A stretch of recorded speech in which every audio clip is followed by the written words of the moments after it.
The Angelo brothers, or part owners of the Orioles franchise, are at odds right now, heading to court over the control of the team, with the lawsuit mentioning a possible move to Tennessee. A feud between two brothers creating an unknown future for the Baltimore Orioles. Peter Angelos is the owner of the team right now, and he's gone through some health issues that really started in 2017, and he put this trust together for his two sons and his wife to kind of run the team. Rocco Disangro, a sports reporter with our sister station in Baltimore, talking with us about the lawsuit. It was recently filed by Louis Angelos against his brother John Angelos. All this with mention of making a big move. One accusation saying, quote, John intends to maintain absolute control of the Orioles, to manage to sell, or if he chooses, to move to Tennessee without having to answer to anyone. If I was a casual fan here, even seeing the possibility of a franchise here moving to a different city, it's going to put some worry in my mind. A jump that Baltimore fans may not want to see, but exciting news for a North Carolina man, as he drives here often for Nashville Sounds games. I would probably spend more time in Tennessee coming to watch baseball. So the drive's no problem? No, it's a no-brainer. I mean, it's an 8-hour drive to Baltimore, and I can drive 5 hours here to watch the game. With some locals disagreeing, worrying a major team could push out the Nashville Sounds, taking away from the fan experience that minor league teams can offer. More approachable for fans, you get to get right there. If it's major league, that really changes the fan experience. But Disangro says Orioles have their lease with the Camden Yards until 2023. So it's a move that wouldn't be happening this year, if at all. No matter how hard you train, no matter how much you know, you can't be ready for everything at every moment. Scott Meek died at the hands of a shoplifter. It went from routine to life and death like that. Scott Meek was perfectly built for his profession. A 6th-degree black belt, a security specialist with hours and hours of training, a calm and confident demeanor. But all of that wasn't enough that June night at Frugal McDougal, when Meek lost his weapon and his life to shoplifter and now accused killer Randy Levi.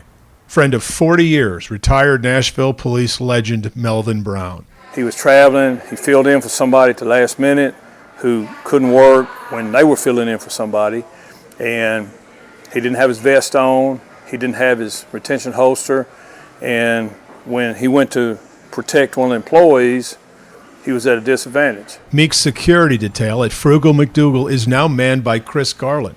Garland is also a well-known martial arts master and dear friend of Scott Meek. He was a wonderful person. He was a dichotomy. He was a man that was very quiet, very nice, very sweet. But also, on the other hand, he was a great martial artist. You would never know it. He 6th-degree black belt in Wado Karate. He taught at Sensei David Deaton School for many years, taught at Sensei Melvin Brown's school. I knew him since I was a kid because, I trained with these guys, and he was a mentor of mine, raised me and taught me about security. A ceremony for Meek was held at Melvin Brown's dojo in Jolton, where Meek taught and was often used as a head referee in the black belt competitions. Loyal, knowledgeable, and dependable. If he committed to doing something, he would do it if it's any way possible. And that makes a good friend, even if you hadn't been friends for 40 years. That's a good new friend. So sometimes old friends could go back and forth with their traits, but his was solid all the way through. Scott Meek leaves behind a young daughter and granddaughter and a score of friends and students he has touched over 40 years. He was always the first person online, and he was the last person online. Not selfish at all.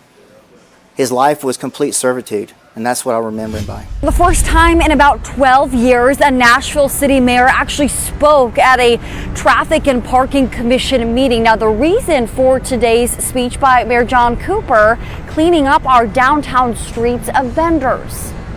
The downtown Broadway scene is a hub for thousands of people, heavy foot traffic, honky-tonks, that's a hot dog right there, and street vendors. But it's getting out of hand. In May, Fox 17 News investigations showed food vendors operating with no health department permit.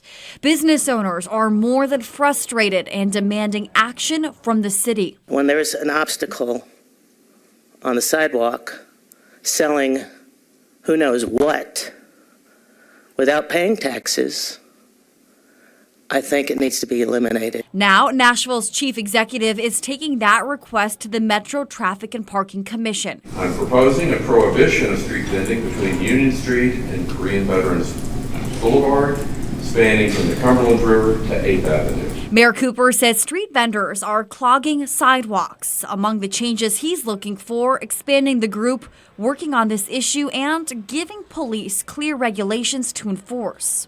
We asked Nashville tourists what they think about possible safety changes. I do think that would be a good idea. I think maybe even like more security just out on the road, just watching. Cooper says there needs to be a clear strategy in place. We've reached a point where sidewalk vending has become a net negative for quality of life and the business landscape in Nashville. The mayor says we have to do better for locals and tourists alike.